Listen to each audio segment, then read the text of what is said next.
Hi, I'm a 22-year-old and I've had no contact with my mother for the past year. She recently reached out to ask for help. This all began last year after I graduated from college and was living at home, job hunting. My parents have been divorced for the past 10 years, sharing custody of me until I turned 18. I split my time between them. 6 years ago, my mother started dating Sean. After 4 years together, Sean and his daughter, Kayla, moved in with us, and a few months later they got married. I didn't have any issues with them. Our relationship was pretty normal. Since I spent half the month at my mother's place, I didn't interact with them much. Sean was nice enough, but over time I realized Kayla didn't like me. Kayla, my stepsister, is 2 years older and seemed convinced she was better than me. Whenever I tried to interact with her, she'd brush me off, so I stopped trying to be friends. Over the years, it became clear she didn't like me. She'd roll her eyes, make faces when I entered her room, whisper on the phone, and giggle while glancing at me. These petty mind games were frustrating, but I tried not to let them get to me. There was nobody in the house I could talk to about this. Sean adored Kayla and treated her like a princess, and my mother would just tell me to suck it up. I vented to my father, who occasionally offered to speak to my mother or Sean, but I told him not to. It wasn't worth it, and Kayla could easily deny everything, making me look petty and immature. I've always been closer to my dad. After starting college, I lived with my mother and stepdad for practical reasons. Their house was in the city, close to everything, while my dad moved to the suburbs for peace and quiet. During college, I'd stay at my mother's place and visit my dad occasionally. After graduating, I moved in with my mother permanently until I could find a job and save enough to afford rent. I wanted my own place, and since my mother didn't mind, I thought no one else would either. Everything was fine for a few weeks until Kayla announced she was pregnant. She had been with her boyfriend for 2 years, and they decided to keep the baby. They even planned to get married after the baby was born. Everyone in the family was thrilled, especially Shan. I congratulated her too. But 3 days after Kayla's announcement, my mother and Shan sat me down. They told me I had to move out. I was confused because the baby wouldn't arrive for another 9 months. I didn't see why they needed me to leave so soon. They explained they wanted to sort everything out before the baby came, and everyone got busy. I tried to negotiate, explaining that I just needed a couple of months. I was already looking for a place and planned to move out once I had saved enough money. But Shan got aggravated and said this wasn't up for negotiation. He and my mother had made their decision and I had to go. He said there wasn't enough room and they needed space for his real daughter and grandchild. He didn't care about my feelings and told me to suck it up and leave. I was shocked and hurt. It felt awful to hear that since I wasn't his biological daughter, he didn't care about me. My mother sat there quietly, letting him say these things to me. Feeling betrayed, I decided to leave anyway. I didn't have to think much about where to go next. I headed to my dad's place. He and I had always been closer, and he had supported me through everything, including paying for all my college expenses. My mother had only shared the cost of raising me until I turned 18. After that, my father covered everything. When I told my dad what happened, he was furious, but there was nothing we could do. He welcomed me to stay with him for as long as I needed, even after I got a job. I was really grateful for my dad's support, so I stayed with him for a couple of months. I worked hard, and as soon as I had enough money, I got my own apartment. My dad was there for me every step of the way, even helping me out financially after I moved out. However, for the last couple of months, I've been completely independent. I still keep in touch with my father, and we meet every weekend. Even though it's more than an hour's drive to his place in the suburbs, it's totally worth it. Neither my father nor I have had any contact with my mother, and nobody in our family has spoken to her since she kicked me out. I don't follow them on social media, so I had pretty much forgotten about them, especially since I've been so busy this past year. That was until a couple of days ago when my mom and Sean showed up at my apartment in really bad condition. Their clothes were in tatters, barely more than rags, and they looked like they hadn't showered or slept for days. When I saw them through the peephole, I decided not to open the door. It was a pitiful sight, and I knew they were there to ask for something. I spoke to them from inside and asked why they were there. They begged me to let them in, but I refused. They would have to tell me what they wanted from outside. My mother then told me they had been homeless for the past couple of weeks and needed my help. I was quite taken aback because, as far as I knew, my mother owned the house we used to live in. Her parents had bought it for her, and her name was on the deed. I couldn't figure out how she had lost it until she explained. While Kayla was pregnant, she manipulated her parents into transferring all their assets to her, including the house. Sean and my mother had done this because Kayla's boyfriend's wealthy family had doubts about her intentions, suspecting she was trying to baby-trap their son. To prove them wrong, she and her boyfriend devised a plan to show his parents that everything belonged to her, and she had no reason to trap him for money. It took a lot of convincing, but Kayla finally wore my mom down. She managed to get her to transfer ownership of the house to Core. My mom had told her several times that it wouldn't make a difference because we would all still be living together, but she went along with it anyway. A month ago, Kayla got married to her boyfriend. The wedding wasn't as grand as they had expected, which was a red flag. If her in-laws were so wealthy, why wasn't the wedding more extravagant?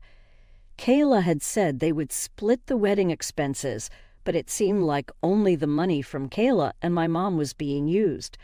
The whole thing fit into a $75,000 budget, which didn't seem much given her in-laws' supposed wealth. When asked about it, Kayla claimed she wanted a small wedding, and since her in-laws were paying for post-wedding expenses, like the honeymoon, she felt it was appropriate. So they didn't question it. 2 weeks after the wedding, my mom and I came back home from a visit to a friend's place to find all our stuff packed away in boxes on the porch. We rang the doorbell, but no one answered for about 10 minutes. When my mom tried to unlock the door, she realized the lock had been changed. Eventually, Kayla and her boyfriend came to the door and told us they wanted the house to themselves for privacy as newlyweds. When my mom asked why they couldn't get their own place, considering Kayla had said her in-laws were rich, both of us were shocked by her response. Kayla admitted that her in-laws weren't wealthy. She had lied to manipulate us into transferring ownership of the house and other assets to her. With the plan successful, they no longer needed us around. Kayla could now quit her job to be a full-time stay-at-home mom, and her boyfriend could start his own business. We were furious when we found out about the deception. We tried to get them out of the house, but since the deed was now in Kayla's name, there was nothing we could do.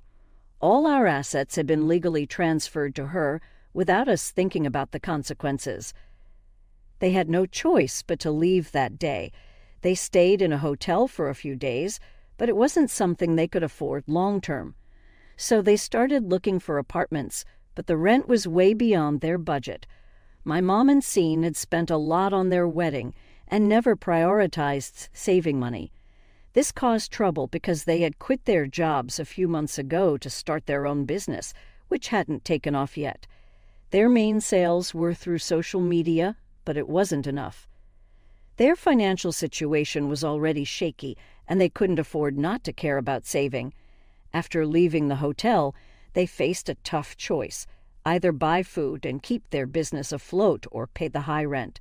For the last couple of weeks, they'd been struggling and ended up spending their nights in a nearby park, which was known for homeless people. A couple of days ago, they saw me walking into my building and decided to ask for my help. After hearing them out, I felt really sorry for their situation, but I couldn't help them. I was just managing to pay my rent and didn't have extra money to spare. I could only offer them my sympathy. When I told them this, they started yelling at me from outside my door, calling me heartless. Eventually they left, but my mom said she never expected me to turn my back on her after all she had done for me. Now I feel super guilty. Am I the asshole for telling my mom and stepdad that I can't help them even though they're homeless? Edit. Many of you asked why my mom and Scene can't afford the rent. In my city, landlords usually require at least 3 months of rent in advance before signing a lease. My parents don't have that kind of money right now. They spoke to several landlords, but none were willing to negotiate. They could only afford 1 month's rent up front, which wasn't enough. Rent here is really expensive, so I understand why they're struggling. My mom and Scene have always been big spenders. Mom never had to worry about rent before because her parents bought her house. But now she can't rely on them as they passed away a few years ago. She isn't in touch with the rest of our family, making it awkward to ask for help. I don't know about Scene's family. Honestly, I'm not surprised by this situation.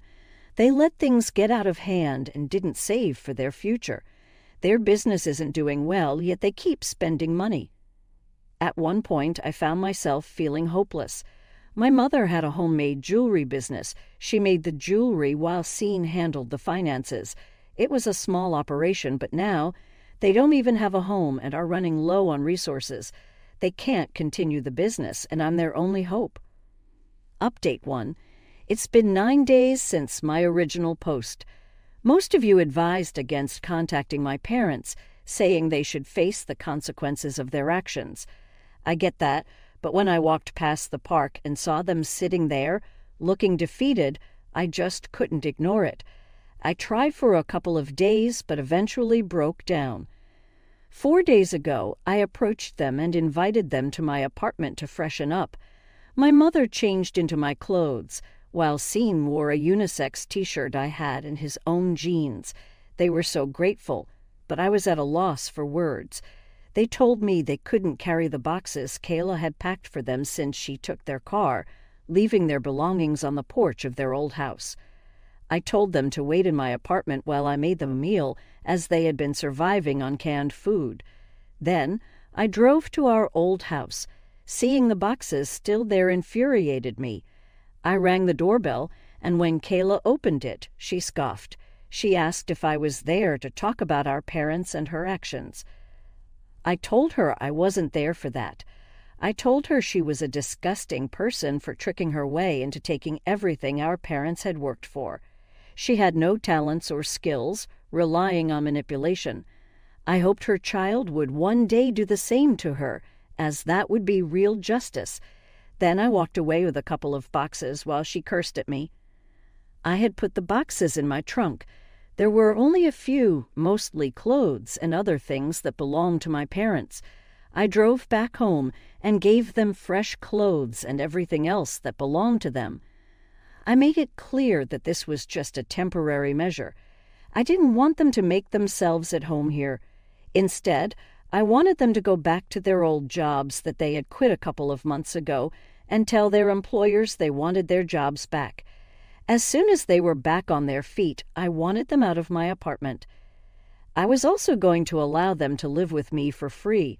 I told them that with the money they had, I wanted them to split the rent and other expenses with me for as long as they were living here.